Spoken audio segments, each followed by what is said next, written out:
પ્રસ્તુત છે પ્રાસંગિક. આજનો વિષય છે ધનુર્માસનો પ્રારંભ. સંપાદન અને પઠન નેહાલ ઠક્કર.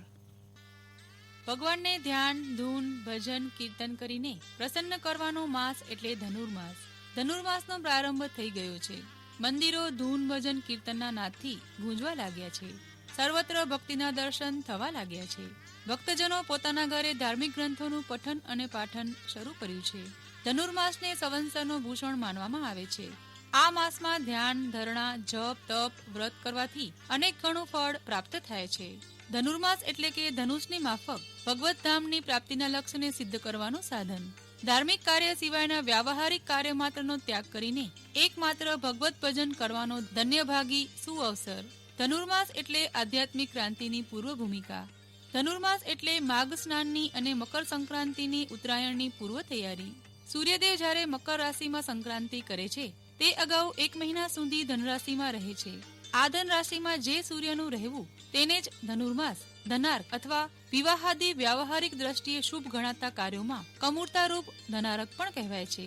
આ સમયે શાસ્ત્રોક્ત પ્રમાણે ડિસેમ્બરની 17મી તારીખથી જાન્યુઆરીની 14મી તારીખ સુધી ગણવામાં આવે છે.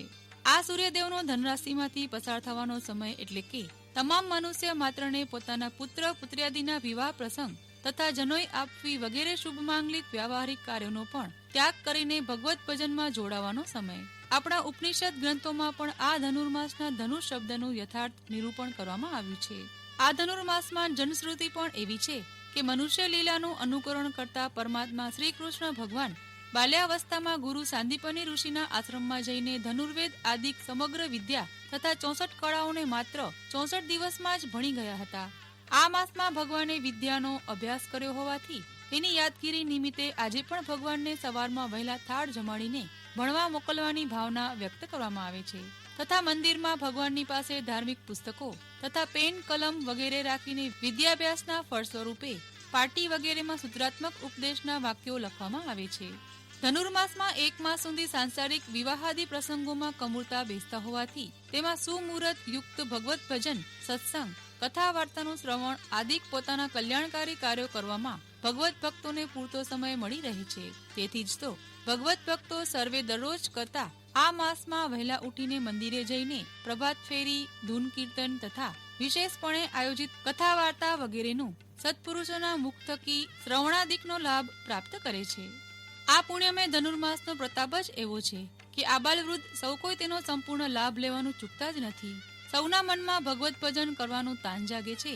શ્રી સ્વામિનારાયણ ભગવાનના શ્રીમુખથી ભજનીય સ્વામિનારાયણ મહામંત્રનો પ્રથમ ઉચ્ચાર પણ આ ધનુર્માસમાં જ કરવામાં આવ્યો છે. આ ધનુર્માસ એટલે ક્રાંતિ કરાવનારી નવોદયની નવલી ઉષા પ્રભાત સમય.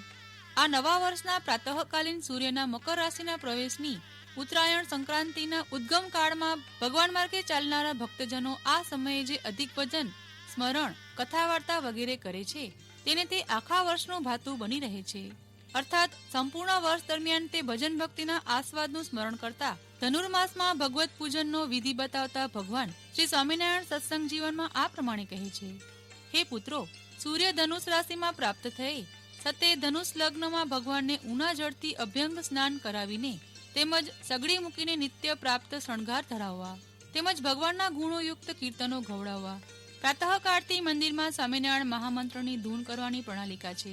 સંતો દ્વારા ધર્મગ્રંથોની કથા કરવામાં આવે છે અને અંતમાં સૌને શ્રી સ્વામિનારાયણ ભગવાનના થાળમાં ધરાવેલ શીરાનો પ્રસાદ ભક્તોને આપવામાં આવે છે. આમ સમગ્ર ધનુર્માસ દરમિયાન સર્વત્ર સંતો ભક્તો ધર્મ, જ્ઞાન, વૈરાગ્ય અને ભક્તિ સિદ્ધ કરીને ભગવાનની પ્રસન્નતા પ્રાપ્ત કરવા માટે પ્રયત્નશીલ બને છે.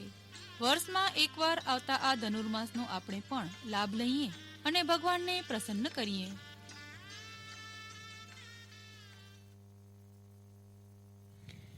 પ્રાસંગિકમાં આજનો વિષય હતો ધનુર્માસનો પ્રારંભ. સંપાદન અને પઠન નેહાલ ઠક્કર. પ્રસારણ આકાશવાણીના ભુજ કેન્દ્ર પરથી કરવામાં આવ્યું.